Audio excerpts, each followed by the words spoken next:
Salut, et si l'on parlait de la fièvre de Petrov?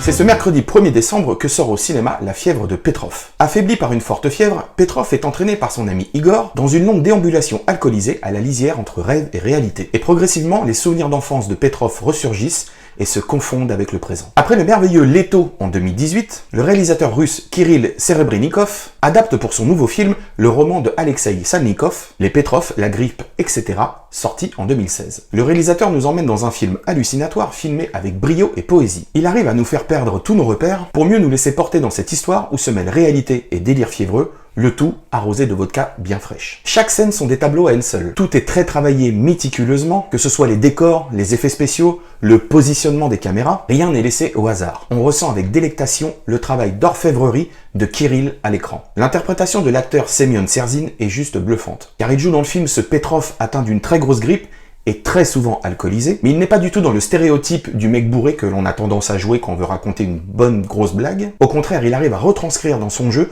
toute l'irréalité que vit Petrov dans cette aventure. Et il devient même, pour nous spectateurs, un excellent guide de sa propre conscience. Bref, si vous avez envie d'un voyage complètement irréel et poétique à la lisière de la folie, La fièvre de Petrov est fait pour vous et c'est le 1er décembre au cinéma. Je vous laisse avec quelques images du film et je vous dis à très vite. Salut!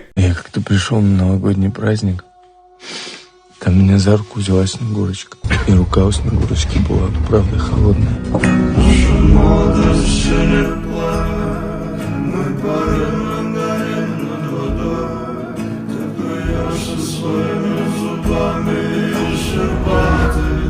А ты настоящая?